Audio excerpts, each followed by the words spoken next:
When you arrive at Rose's apartment, you find her asleep on the couch. You slide the balcony door open quietly. Rose? Her eyes flutter open. She looks like a ghost, and not the kind of ghost that looks and acts exactly like an alive person. How long have I been sleeping? I don't know. I just got here. Are you okay? I'll be fine. That looks like a lot of pills you're taking there. Yeah. It's not what you're thinking, though. What am I thinking? These are a controlled substance that have been prescribed by a legitimate doctor to ease the symptoms of my condition.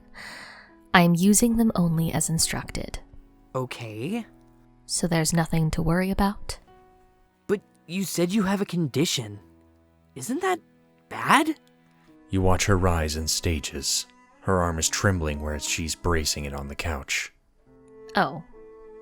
Yes. The condition itself is not ideal, obviously, and perhaps it does constitute something to worry about in the context of a different conversation. All I'm trying to say is, I'm not backsliding, if that's what you're wondering. You spend several pregnant moments saying nothing at all in response to this. You examine Rose's supine, languid form on the couch, optimistic that she will continue speaking any moment now. I struggled with substance abuse for a while, years ago. Remember? Rose, Jesus. I wasn't gonna accuse you of being a drug addict, and I didn't fly over here to give you an intervention.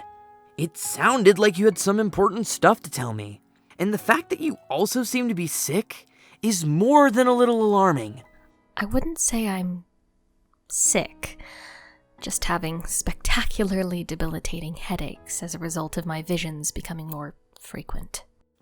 Oh, yeah. What are these visions you're having? I'm a seer of light, John. I know.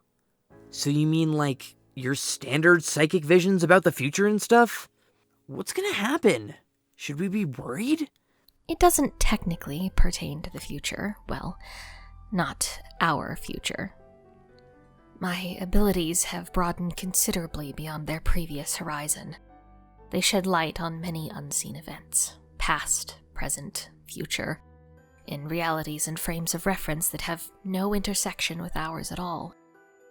It seems to be an unfortunate side effect of God-tier abilities. They can advance at a rate beyond one's physical ability to keep up with. Fortunately, it doesn't seem to be happening to anyone other than me. Yeah, can't say that I've noticed anything like that. Or improvements to my power, for that matter. It's not about gaining additional power so much as the gradual dissolving of the boundaries between your own awareness and that of your many doomed selves who perish in other timelines. It's a slow and rather uncomfortable accretion of knowledge. Perhaps I'm the only one to notice any change, since my aspect explicitly relates to knowledge. I guess that all makes sense. So, what are your visions showing? Many things. They're quite disjointed and sometimes hard to rearrange into coherence, but in totality I've pieced together a greater understanding of our present situation and all the events that led us here. You watch Rose stagger to her feet and cross the apartment. At the kitchenette, she knocks back another pill with a practiced motion. No water. Her vacant stare drills into the countertop as she quietly waits for the medication to take effect. And? And what? What is it about our situation that you wanted to tell me? Is it bad? Good and bad are words that don't mean anything beyond a certain threshold of mortal consideration. There's a different scale, I've come to understand. Another dichotomy that's less emotional, I guess.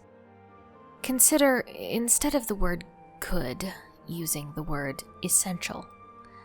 And what exists at the opposite polarity from essential is something that is best not to contemplate. What are you talking about? This sounds fucked up. Yes, that sounds like the reaction you would definitely have to the things I'm telling you. I really should cut it out and just start from the beginning. You follow Rose to the balcony. She raises a hand and points directly into the clear blue sky. She points with purpose, as if to say, there, right there, precisely, is where the green sun would be if it still existed. The green sun is gone. What? It has been destroyed. At least, from the current frame of reference it has. It still existed, and therefore in a way that's hard to explain currently exists, over nearly an infinite span of time, presiding over the birth and death of countless universes. But this universe, our universe, is not one of them. You saw this in a vision? No. Jade told me. She did? How does she know? She can't draw from its power anymore. She no longer has the ability of a first guardian. It has been this way for several years. I suspect she has kept this fact on the down low, however. That's surprising, I guess. Or maybe not. I don't know. It's not like she tells me a whole lot these days. It's also not like she had any particular need to unleash the full fury of the green sun. Not while she's been gallivanting around with Dave and Karkat under whatever perplexing social arrangement they've settled on. Anyway, her account of the sun's destruction syncs up with the data supplied by my visions.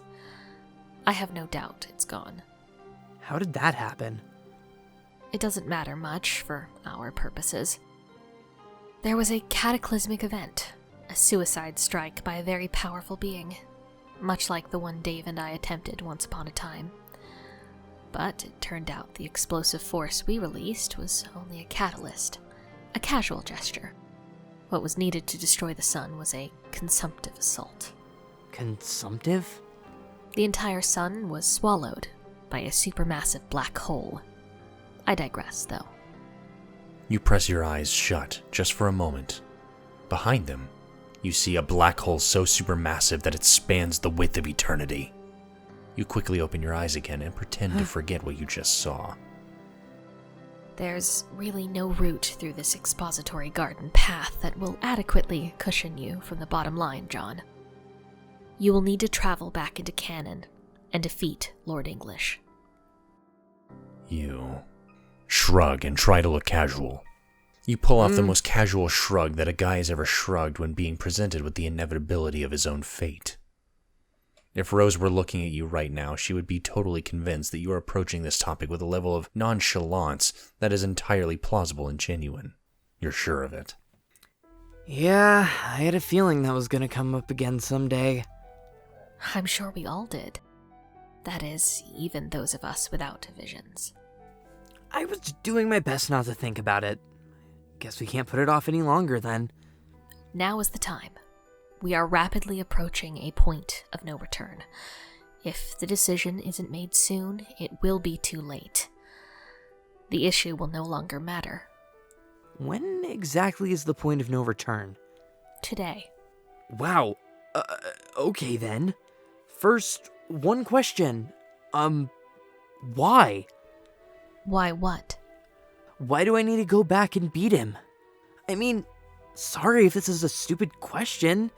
I guess he's a huge awful monster, and that's just what you're supposed to do with huge awful monsters. Take them down for their crimes and such. But why does he actually need to be defeated at all?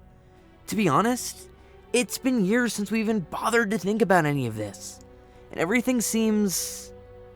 Take a look around and survey the current status of all life on Earth, which is totally possible to do from the vantage point of a single apartment balcony.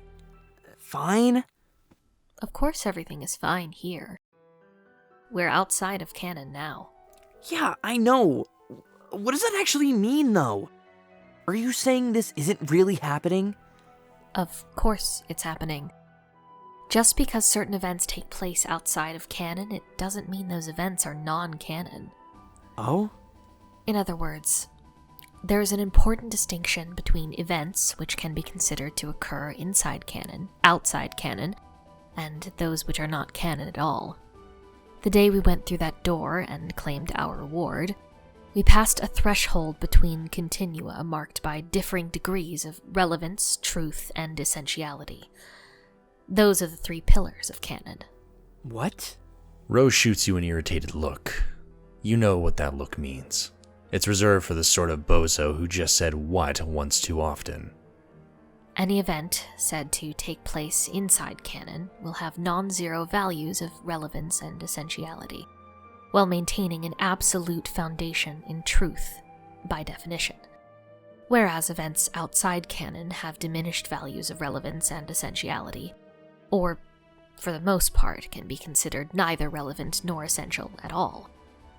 But such events can't be said to be untrue, either. Instead, it's better to regard their truth value as highly conditional. Are you still following? Say, oh yeah, totally. Oh, yeah, totally. So to be clear, everything that's taken place here on Earth C since we exited canon can be considered completely irrelevant, and for the most part absolutely inessential. Yet, none of it can be called untrue. At least, up until precisely today. Okay, then what does non-canon mean? Events that are formally non-canon have no truth whatsoever by definition. They may have relevance and essentiality values that are non-zero or even quite high, but only as projections along an imaginary axis, resulting from highly subjective frames of reference. But, due to those events having no truth, and thus carrying no real weight, the other properties are basically rendered meaningless. You can feel your eyes go wide as the gears in your head slow to a stop. The implications of what Rose is saying are as vast as they are completely incomprehensible. Your mind has just been blown. John? Are you okay? Your pupils have gone quite wide, thereby facilitating the appearance that your mind has just been blown. Sorry, I'm just trying to wrap my head around this. You of all people really should have a good intuitive grasp over these concepts already. You're the one with the retcon powers, after all. I know! I mostly get it. I think. I just wouldn't have thought to put all of this in such a jargony way. Sorry. That's kind of what I do. It's fine. I'm just a bit rusty is all. Feels like it's been so long since I did or even thought about anything that mattered at all. Yes. The longer we live outside of canon, the more tenuous our relationship with canon becomes. Hence the urgency. Then what's gonna happen if we keep dragging our feet? I mentioned that events outside canon have a truth value that tends to be conditional, remember? Well, I did, but let me put it another way. As long as we live outside canon, everything that happens will technically be real, but only conditionally. There are certain crucial events inside canon which must happen in order to continue to prop up the legitimacy of events here on Earth C. And you specifically, John, have a responsibility to make sure those events take place. And I take it that means going back and killing Lord English. Yes. His defeat is the keystone to this entire continuity. Much like his life, in some sick way, governed the overall design of the bridge which that keystone was holding up. But without it, all of this falls apart. Everything we've been through, in a way that's impossible for a single mind to fully comprehend, becomes retroactively discredited. So, reality will be destroyed or something? Hasn't that already sort of happened? I mean, when all the black space started cracking? No. This consequence isn't physical, or even a disruption of the timeline. It's more of a conceptual unraveling. If you miss the chance to authenticate canon events, something will take place that's a bit difficult to describe, but I've encountered a term for it. It's called dissipation. Like a notional fading, as if something, somewhere, is undergoing a process of forgetting, and we are what is being forgotten. All ideas, people, and their full potentialities, possible outcomes and their specific unfolding, all these things live inside conscious frameworks. The further removed we get from authentication of canon events, the less relevant they become, and they slowly fade from the conscious frameworks which kept them stable. Make a theatrically startled expression. Okay, I guess we don't want that to happen. Or unhappen. Whatever. So, I just retcon poof back to English and start, brawling with the dude? Don't be ridiculous. You wouldn't last a second. You'll need a team. Also, you don't want to just dive headlong into a battle with his hulking adult form. That would be tactically foolish, and furthermore would skip over some very important steps needed to authenticate canon. Like what? I mentioned that English's defeat was the keystone to the continuity, but this is an oversimplification. Yikes, well, we sure as fuck wouldn't want to simplify anything. John, please don't be a bitch. I'm unwell, remember? Sorry. The true keystone, which is a necessary component of his defeat, is the juju. The house-shaped object you stuck your hand in to gain your retcon powers. Oh yeah. While empty, it resembles a gap, like a hole in canon whose only purpose is to be filled. In serving that purpose, it grants one with the radical canon-altering powers that would be needed to fill it. Once filled, it becomes solid, no longer a gap, but a serviceable, load-bearing wedge in our continuity, like a keystone. And once delivered to English and directed his way, it empties itself again, releasing its narrative-bridging payload. It functions as a weapon, and in some manner will bring about his demise. In some manner? It's a complicated artifact, as old and unfathomable as anything else in Paradox space, like the Green Sun or English himself. Don't worry about it for now. The important thing is that, in the due course of your travels, you end up loading and unloading this weapon. How am I gonna do that? Once you set things in motion, it should just happen naturally through the narrative momentum of your journey. I'm really just warning you about it rather than instructing you. Okay, thanks? You're welcome. Rose looks at her phone. You recognize Kanai's distinct typing style in the window. Rose's thumbs begin to fly across the keypad. She continues to text as she talks. So, if we're gonna go back and kill him in time to authenticate canon, I guess we have to get going soon. Like, today? Yes. Are you sure you're actually up for a fight, though? No offense, but you're looking a little worse for the wear. I'm not going. Oh? None of us are. Only you. What? But you said... John, this is the victory state. What the hell does that even mean? When we went through the door and passed beyond the threshold of canon, we effectively retired from bearing any responsibility for influencing canon events. We've all been sort of decommissioned as active players on the cosmic stage, with severely diminished relevance attributes. All of us, except for you, of course, since you've retained your retcon abilities. Okay, I get that, kind of, but couldn't you all just come along anyway? We could, but it wouldn't serve any purpose. It wouldn't plug up the remaining dark spots in canon. You'll need a group of active players, though still stuck inside the stream of canonic karma. Who? Nothing too extravagant, just different versions of us. Younger versions, from a particularly dysfunctional impasse in our journey. I can point out the exact moment in canon you should be disrupting, and how you should disrupt it. In fact, I've already written it down to spare you the trouble of remembering. Rose leads you back inside and retrieves a letter from her desk. She hands it over, still typing one-handed on her phone. She sits down and you read the letter. Huh.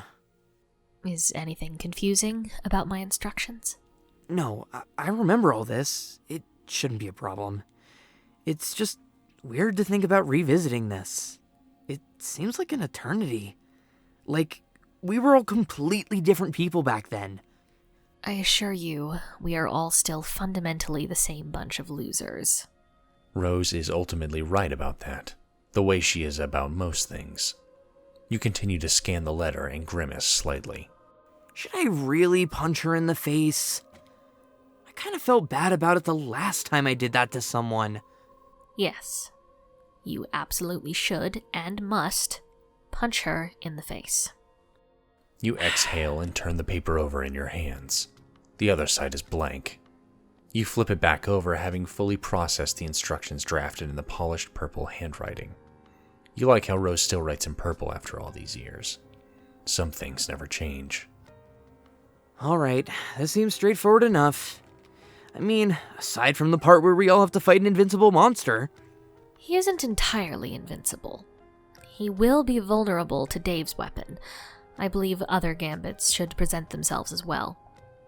I don't think it would serve the mission well for me to tell you exactly how it will go, but at least I can offer a bit of encouragement. If you follow my instructions, English will be defeated. It is an absolutely essential outcome. And essential, if you'll remember, is the word we should be using instead of good. I see. You're advising me go after him when he's young? I guess that makes sense. Go get him before he gets all big and strong. Like, kind of a surprise attack? Sure. That dude sucks. He was taunting me a while back. Like, I think he wants me to come fight him. Anyway, I just ignored him, obviously, because I'm not a stupid idiot. But I guess today will be his lucky day. You take a seat next to Rose on the couch. Examine your friend. Her eyes are closed and her hands are folded up in her lap. She's not asleep, but she looks wasted, like all the life in her has been sucked out through a straw. Like she's insubstantial. When you were kids, you always thought that Rose Lalonde had all the answers, that she could fix any problem with a wall of text and a witty rejoinder. You guess that much about her hasn't been changed. She's still trying to solve the problems you all left behind. You can't believe how sick she looks. How did this happen to her? I should probably get going and let you get some rest. We can talk all about it when I get back. I'll fill you in on how it went. Hopefully you'll be feeling better by then. Oh. Yeah. Is something wrong? Rose opens her eyes and looks at you, but she says nothing, just looks. I'm not scared, if that's what you're worried about. You already said we're gonna defeat him, so nothing to fret over, right? Yes. You... Something flickers through her eyes, almost too quick to catch. When she smiles at you, it's warm and sincere.